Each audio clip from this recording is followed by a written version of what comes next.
Good morning. We begin our time together this morning singing together. Enter, Rejoice, and Come In, written by Louise Raspini. Please make sure your microphone is muted and sing along energetically with all of us as we welcome in this new day we have received.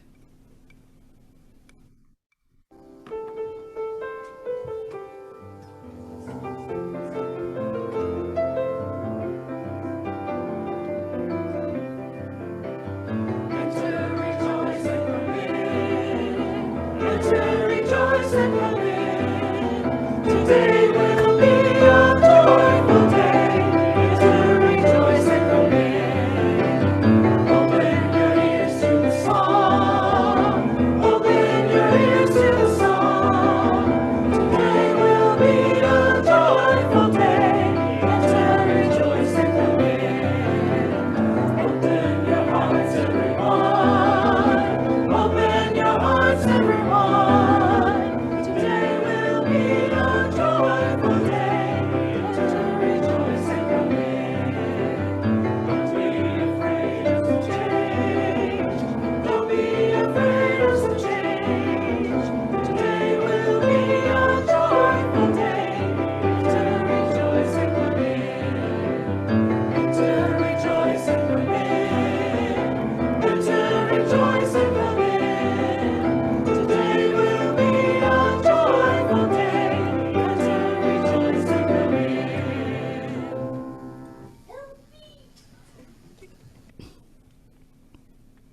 Good morning. Welcome to the Unitarian Universalist congregation of Gwinnett. My name is Jan Taddeo. My pronouns are she, her, and hers. It is my great joy and a tremendous privilege to serve our faith as the minister of this congregation. I'm so glad we can be together in any way, and in this way is what we have. And lovely to see you all on this beautiful summer morning. If you have a chalice or candle at home to light in a few minutes when I light our chalice here, I won't be offended if you go get it while I offer our words of welcome. We arrive from many places and many life experiences as we gather in this cherished space to recall our true selves, reflect on the meaning of our lives, and explore questions of ultimacy together. If you are here for the first time or the 1,000th time, you are welcome here. If you believe in many gods, a god or goddess, no god, or you're just not sure, you are welcome here. If you are gay, straight, bisexual, asexual, pansexual, transgender, cisgender, or still trying to figure it out, you are welcome here. If you are covered in tattoos or a blank canvas, you are welcome here. If you shout amen after each song or sentence, or if you prefer to sit with us quietly, you are welcome here. If you come here sober, addicted, or somewhere in between, you are welcome here. If you are grieving, or if you are celebrating, and all that comes in between, you are welcome here.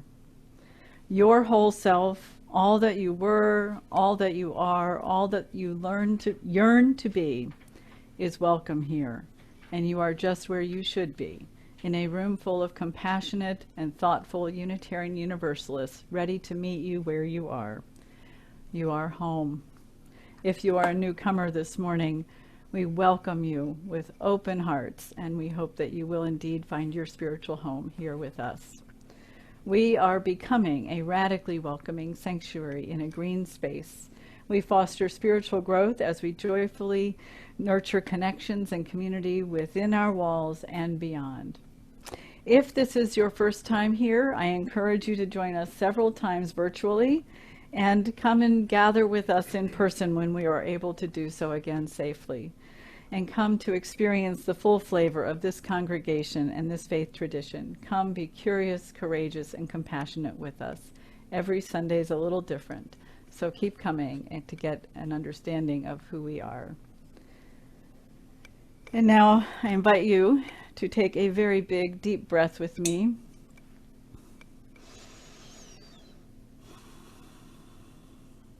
And as you take another breath, Bring your whole self into this precious time we've set aside to be together.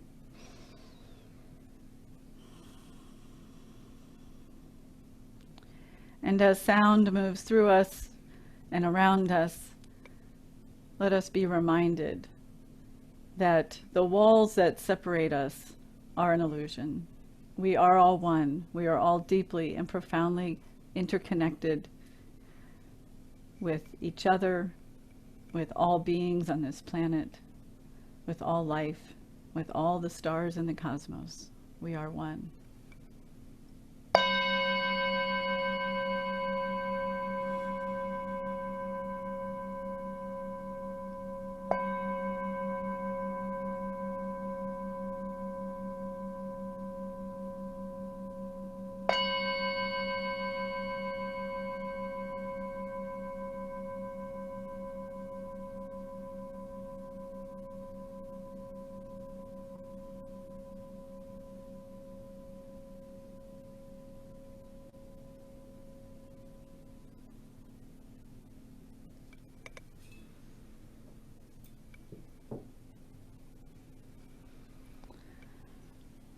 Our opening words this morning come from Margaret J. Wheatley. This month we begin a new theme for our responsible search for truth and meaning. Our theme is perseverance.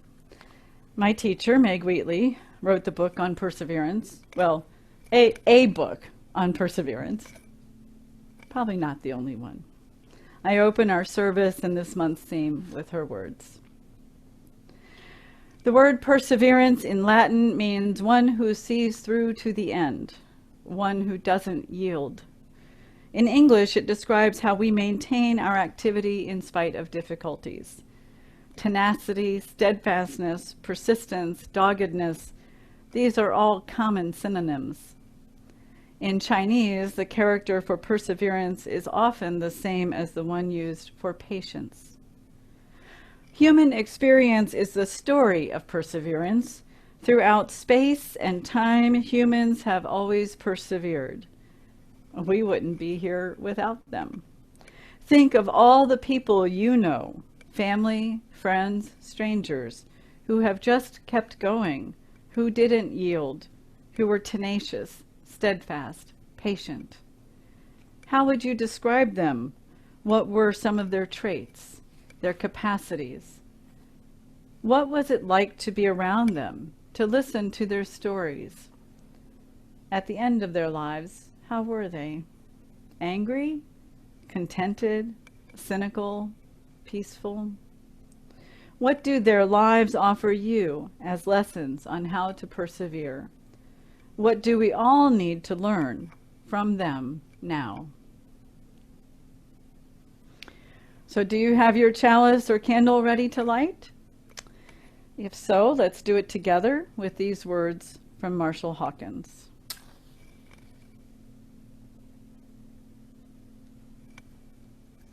We light this candle as a symbolic act to establish a time in our week when rituals have meaning, stories tell the truth, and the Spirit speaks louder than words of the transcendent mystery of creation and our place in the universe.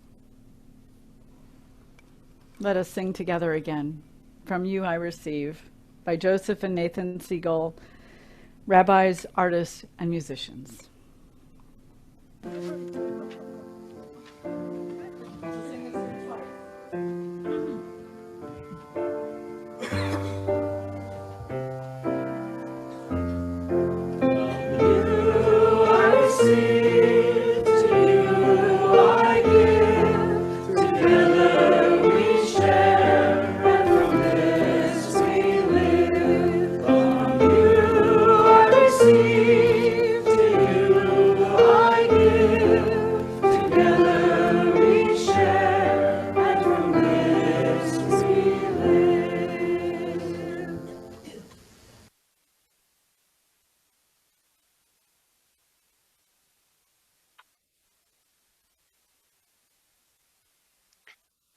This is called Turnings. Cold, dark, lonely night. clear, pure, right. Long, bleak, heavy silence, quiet, strong, fierce. Jealous, greedy, mean, mad, honest, joyful, calm.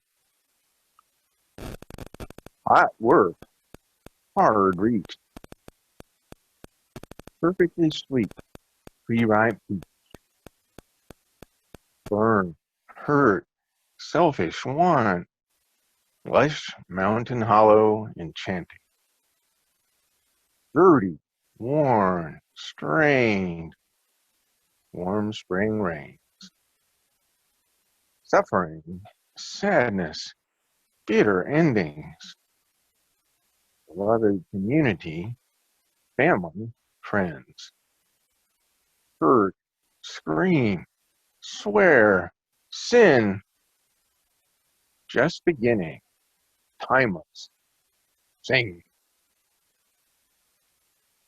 I wrote Turnings to honor my father's ability to see through the gloom in the middle of the climb to the bright and shining stars above the summit. My dad modeled perseverance with just a few words. Can't never could. Never is an awful long time. And my favorite, rain? What rain? He promoted PFA, or positive fishing attitude, through his 26-year fight with Parkinson's disease, insisting that you can't catch anything without a line in the water. In his memoir, Many Hours of Voice Recordings, entitled Never Give Up on Your Dreams, he left us a legacy of stories of gratitude involving everyone who gave him advice and support, and even folks who challenged him or made him angry. So I think he made gratitude the cornerstone for his brand of perseverance.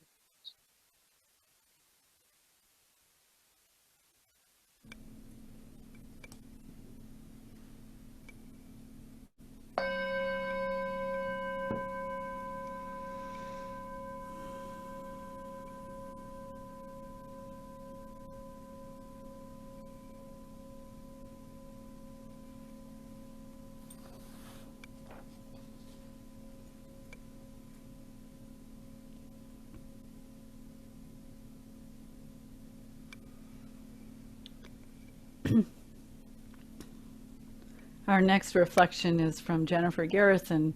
Jennifer is not feeling too well this week, have a little sore throat problem, so it'd be hard for her to share these words. She has asked me to do so on her behalf.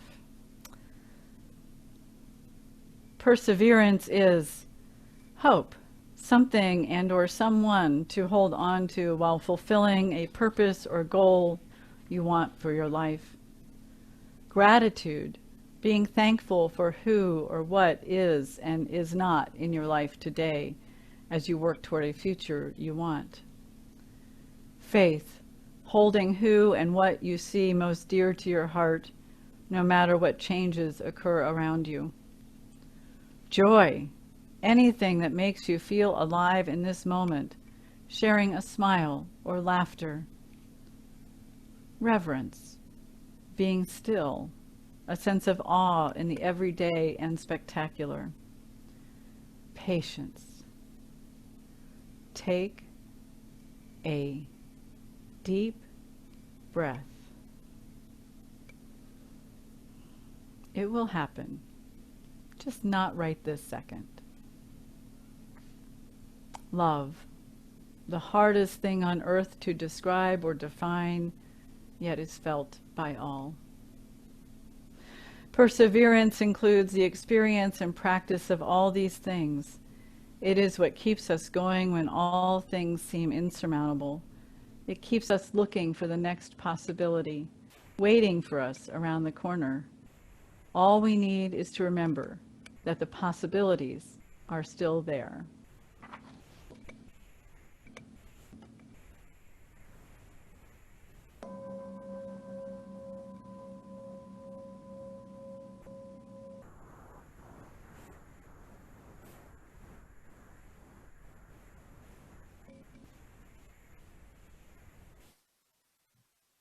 Good morning. My name is Bob Patrick, and I'm here with some thoughts on perseverance. The word perseverance has the word severe inside of it. In some sense, I think of it as getting through severe things.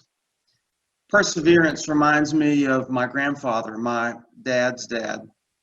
I knew him for the first 15 years of my life, having grown up next door to my grandparents. I have my personal memories of him, but I also have the family's collected stories. The year or two after he and my grandmother retired, he was diagnosed with prostate cancer and spent the next 2 years after that diagnosis dying a slow and painful death.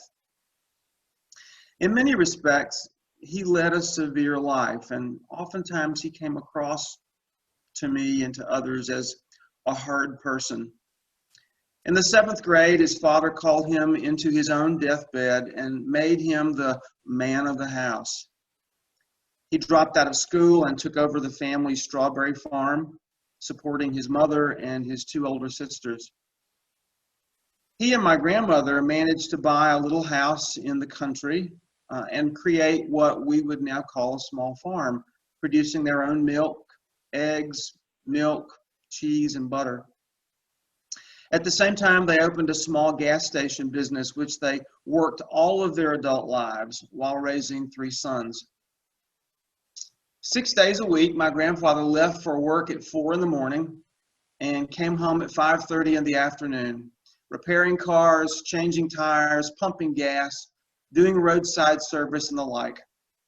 When he got home each day during the spring and the summer, he worked in the large family garden where they raised all of our vegetables. Then he and my grandmother would have dinner and go to bed and start it all over the next day. Once, he and a friend decided to have a contest to see who could raise the most tomatoes in their respective gardens. Between the 2 of them, they planted over 250 tomato plants. And then it became clear what their intensity had created. Both of them being children of the Depression, there was no way they would throw away a single tomato. So after work, in addition to everything else, every day that summer, he and his friend got into their respective pickup trucks loaded with tomatoes and took them door to door throughout our small community, giving them away. My dad and my uncles teased him mercilessly about this for years. My grandfather and my grandmother had moved into their dream retirement home on the lake when he was diagnosed with cancer. 45 years ago, the treatment for prostate cancer was brutal. All things considered, he should have died late that fall, but for this. Our extended family had been gathering at their house for Christmas Eve all of my life and even before that. Later, we learned that many nights into December, he sat through the night on the edge of his bed, willing himself to live to Christmas Eve. And he did. We had one last Christmas Eve with him. It was painful, but with moments of joy wrapped inside. Then, the week after Christmas, he entered into decline, was hospitalized, and went into a coma. My understanding is that he would momentarily come out of the coma to make his peace and goodbyes with close family who took turns sitting through the night with him. And then, when all the goodbyes were done, he died. In many ways, my grandfather lived a hard, severe life. I've spent most of my adult life with the image of him sitting on the edge of his bed waiting for Christmas Eve. I think of it now like this, that he sat on the edge of his bed leaning into joy. And actually, I think that's what he did all through his life. His life was hard, but he leaned into the joy of a family, the joy of some of the most beautiful and productive gardens you would ever want to see, of momentary joking with his sons and daughters-in-law, with his grandchildren. He leaned into the joy of one last Christmas Eve. I even think that finding his way out of a coma to say goodbye was his last practice of leaning into joy.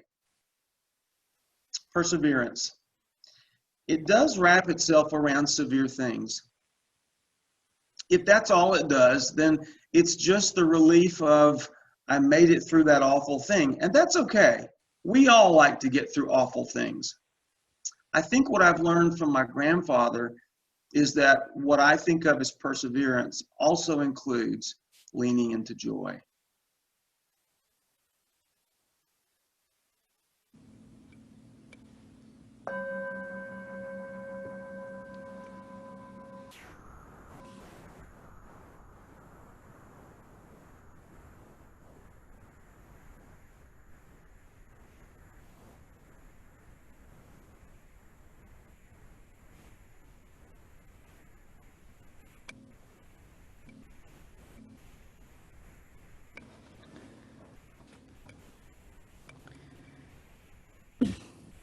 Thank you, Bill and Jennifer and Bob, for your reflections.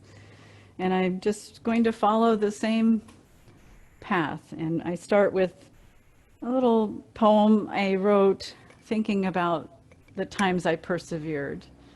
That hearing Bob's words, I realize have that severe and the joy of sorts. The teasings and testings from my older siblings, the solace and healing energy of nature, the angst and anger and frustration of adolescence, the adults who believed in me when I didn't believe in myself, the fears and frustrations of parenting, the friends and family who counseled me, the ups and downs and all arounds of a long marriage, the small stuff. Don't sweat the small stuff, and never say always or never. The workplaces that stifled my spirit and creativity, the co-workers who celebrated my contributions, the formation process that required me to wrestle with every aspect of my being, the colleagues and congregants who wrestled and grew with me. The pandemic that tested and tests all my capacities. The compassionate presence of communities of care. Climate change, the injustices, oppressions, politics that separate and divide. The faith and the people that return again and again. We are one. Love will prevail. As I reflected on what I've persevered and how I persevered, I was reminded about a lot of my relatives, primarily the women, my mother, her mother, my father's mother, my great-great-grandmother. The person I knew best was my mother. My mother grew up in a very challenging home situation, and her mother persevered through that as well. But my mom was smart and athletic and a lifelong Girl Scout. She had received a full scholarship to college, and she gave it up for marriage, which I have found reflections that she wrote later in life, wondering about that choice. But she had 6 children, 4 between late 1950 and late 1955, and then the stragglers in 1960 and 1967. She loved her children, and she struggled. It was not what she had imagined for her life, but she loved us. She had a husband who failed the marriage and the fathering and left her with still a few of us home with her and had to make her way. But remember, she was a Girl Scout, very resourceful. She had a home business, duplicating things on a mimeograph machine, not the purple Ditto machine, but the real ink, the mimeograph machine. And she worked for all kinds of civic organizations and organizations that needed someone who could put together big packages for conferences and our house was often set up with tables and collating machines and papers and staplers and hole punches, and I learned early on how to do all those things efficiently. She cooked for large Girl Scout encampments. She volunteered everywhere. She was a poll worker until it went electronic and she didn't trust it anymore. She was kind and compassionate. She held on to her childhood friendships all her life, and she made new friends throughout her life. Probably one of the best skills, and what I left out of my poem about marriage, is having a great sense of humor. It's a great skill in relationships and in persevering, to be able to laugh off our foibles and our challenges. She was stubborn. She did not like doctors. She never wanted to move from her house. That was way too big for her living alone for so many years, but she was determined to stay in there until we had to take her out because her dementia had reached a point where she was not safe anymore. She was generous, and there's so many examples of her generosity. Even when she was living on an extremely fixed income that was not very high, and she really didn't make a lot of money on her little home business. But even in all of that, she still always gave 5% to the church. That was her commitment.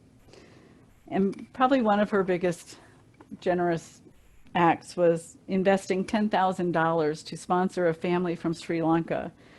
She met the mother and a couple of the kids walking down the street through her neighborhood, suburbs of DC in Virginia, just looking for someone they could talk to find out, how can we find a place to live? We've just landed here. We need help. And she did. She sponsored them. She helped them find a place to live, helped them find jobs. She helped them get most of what they needed. And shortly after she died, they became citizens. And I wish that she had been around for that. The end of her life, she was very depressed by her failing mind and body. But she still held on to just tremendous pride for her children, her grandchildren, her great-grandchildren. They brought her joy. Even when she lost most of her ability to communicate, she would light up when she saw family. Her life was hard, in many ways severe, but she persevered. And I think it's because that was the only choice that she could fully embrace, was to keep moving forward, taking one day at a time. She made a life for herself, and she was admired and loved by many.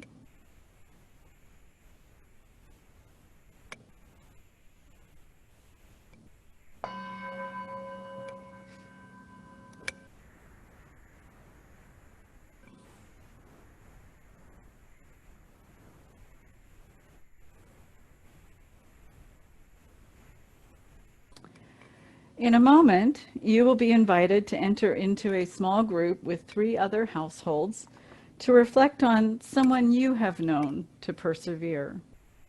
Before we break into those groups, I want to offer again a portion of Meg Wheatley's words on perseverance to prompt your reflection, and you'll also see them on the screen.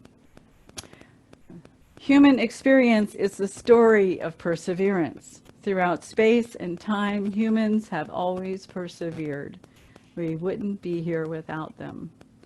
Think of all the people you know, families, friends, strangers, who have just kept going, who didn't yield, who were tenacious, steadfast, patient. How would you describe them? What were some of their traits, their capacities? What was it like to be around them, to listen to their stories? At the end of their lives, how were they? Angry, contented, cynical, peaceful? What do their lives offer you as lessons on how to persevere? What do we all need to learn from them now? Your invitation to a breakout group should appear in a moment. Your group will have 15 minutes to share, which probably won't be enough time. but it will be a start, and hopefully you'll each have some insights and perhaps make some new connections. Enjoy your conversations, and I'll see you again in 15 minutes.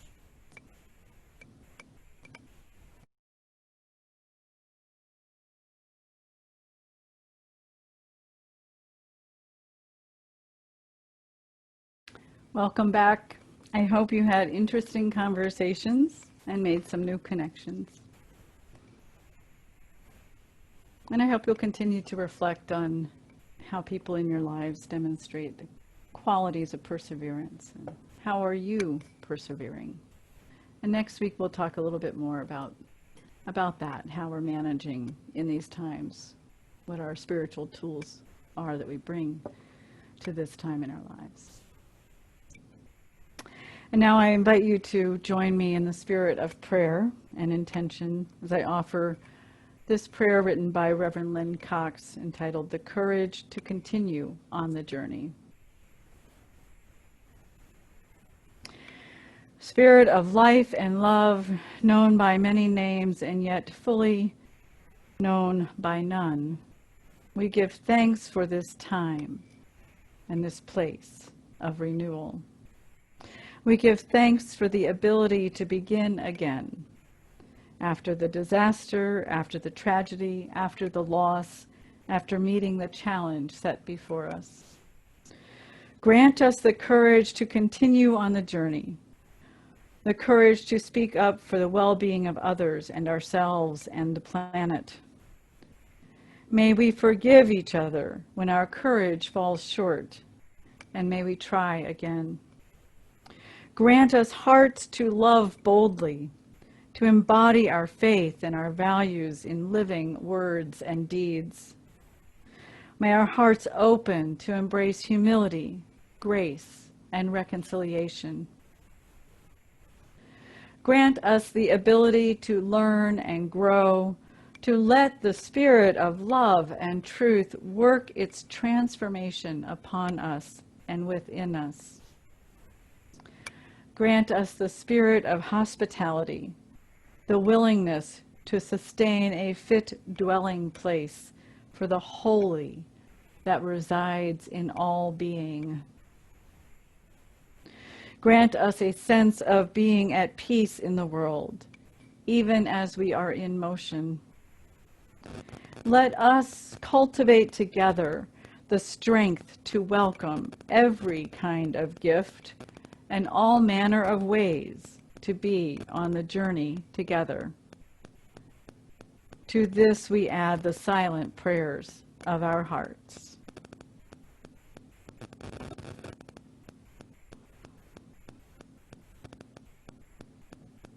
Blessed be. And now let us sing together a song that we could easily sing every Sunday this month, but we may not.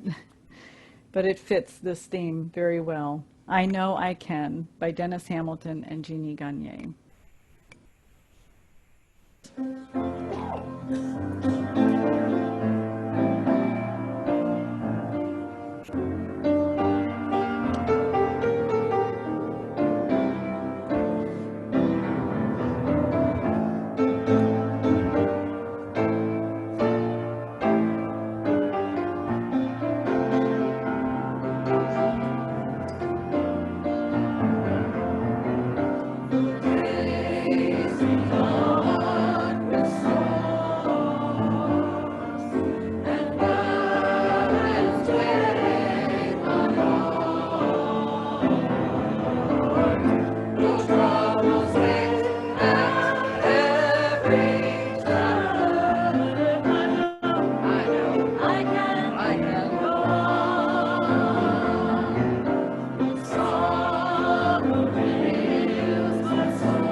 congregation is committed to creating a more compassionate world, and to this end, each quarter we split our plate collection with an organization selected by our Give Away the Plate committee. Our third quarter plate recipient is El Refugio, located in Lumpkin, Georgia. El Refugio provides the Ministry of Hospitality and Visitation, serving immigrants at Stewart Detention Center and their loved ones. Many people in our congregation have taken part in this important ministry by visiting prisoners at Stewart Detention Center, assisting at the hospitality house, and donating much-needed supplies for the house and for the immigrants who are deported or released. Our plate contributions also support the shared ministry of this congregation, so I ask that you please give generously to support the work of this important ministry in our wider community, as well as the vision and mission and shared ministry of this congregation. As we listen to a recording of our pianist, Brian Bishop, playing The Bagpipers by Giancarlo Menotti, you will see on the screen ways to contribute to our offering via PayPal, Venmo, or by mailing a check payable to UUCG to the address shown. If you are worshiping with us for the first time, your presence here with us is a great gift to this congregation, and you may choose to let the plate pass if you like. The offering will now be most gratefully received.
May the generous gifts received today move us towards realizing our vision of a more connected and compassionate world. I am grateful for Bill, Jennifer, and Bob for their contributions to this service. I also offer gratitude for Christiana McQuain for managing the Zoom room and Russ Taddeo for running video and sound. And I thank all of you who went and worshiped at with the Northwest congregation last Sunday for a little field trip. It was lovely for our team to have a break, and we'll be doing more of that at the end of August, and you'll hear more about that. It's in the newsletter, information about that, and we'll be making sure to announce that as it comes closer here during the services. Now is the time for our call to connection. We encourage you, I strongly encourage you to seek ways to connect between Sundays. I know some of you are on Zoom a lot during the day for work or school, and coming here after all that to be on Zoom again to connect with others can be hard, but it's so valuable, it's so helpful, and it will be good for us in building the foundation for when we return together in person. And now here are some things I want you to know about. If you are new to our community, I invite you to text welcoming, that word welcoming, to the number that's on your screen. You will receive a few texts and emails for a few weeks to guide you in connecting. We do not inundate you, and it won't last forever, but it will help you to get connected with people in the congregation and find out what's going on. You can also sign up for our e-news that comes every Friday. It's a little mini newsletter, and you can email info@uucg.org to request to be added to that mailing list. And please check out our website if you haven't done so already. And at the bottom of our website homepage is a button called Register for Events. And that is a great way to, you can just go there and cruise and see what's there and choose something to do. And of course, we have a public Facebook page. And if you're new to our community, we offer once a month on the third Sunday, we offer our UU 101 visitor orientation, where you can learn more about this congregation and this faith tradition and get to meet some other new folks as well. And we encourage you to do that. If you've already been to UU 101 and you're curious about the path to membership of the congregation, you can come to our 102 class, also offered on the third Sunday. So those will next be offered on August 16th. And please register for those so we know you're coming. You can also drop in, but it is helpful to register so that we know someone's coming. There are several opportunities to connect this week. On Wednesday, we have Yarns from the Heart from 10 to noon. So if you're a knitter, crocheter, embroiderer, quilter, whatever, or just want to come in and chat with people from 10 to noon on Wednesday morning, you can do that. Wednesday afternoon from 2 to 3, this is a change in time. I am now doing my drop-in chat with the minister. Wednesdays from 2 to 3, so join me then. We have lovely conversations there. And then on Wednesday from 4 to 5, families with elementary age children are encouraged to come together for connection and some activities and, deepening our understanding of our faith and how you as parents can teach Unitarian Universalism with your children at home. And on Thursday, we have our virtual happy hour from 6 to 8. And that's been a lot of fun and good company and conversations, and we can always have more. So come on down for that on Thursdays from 6 to 8. We have our fall covenant group starting up very soon. So if you've been on the fence about signing up, now is the time to sign up for the fall covenant groups. They are starting on August 19th, the first group. We have 7 spots left in 2 of the groups and 5 spots left in 2 of the other groups. Please register online and you'll get greeted and get more information, but these are just fabulous ways for people to connect deeply, explore your own stories and truth and meaning, and in those stories, in a small structured conversation, twice a month for 4 months. So please join us in those. And check out all the other ways that we have to connect. Our covenant choir, if you're a singer, if you're new to the congregation and you're a singer, come and join us and get to know the choir and check in with us. And we're exploring various things around music, but also just keeping our connections going. So every Tuesday at 7 o'clock. We have our belief exploration group next Sunday after the service, book club, our pagan group meets regularly, Yarns from the Heart, women's spirituality, so much more. So please look for ways to connect. We have an auction item coming up next Sunday, and this is Katrina Yurko is offering painting classes, landscape painting class on August 22nd. There will be 8 spaces. The opening bid will be $25, and I'll leave it to our auctioneers to figure out how all that works. But please, it should be fun. Katrina is such a gifted painter, and it would be fabulous just to spend time learning from her. And now let us rise in spirit to say together the words we say as we extinguish our chalice, followed by our closing song, When the Spirit Says Do, an African-American song from the Civil Rights era arranged by Mark Freund. We extinguish this flame, but not the light of truth, the warmth of community, or the fire of commitment. These we carry in our hearts until we are together again.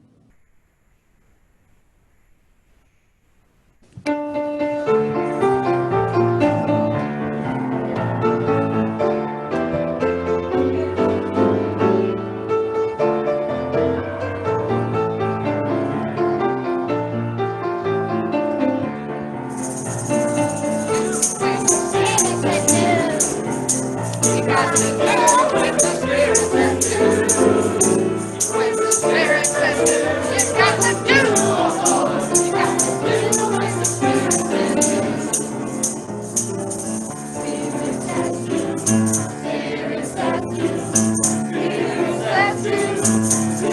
says do.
I laughed in the recording, I laughed here, so I guess I laugh after that song.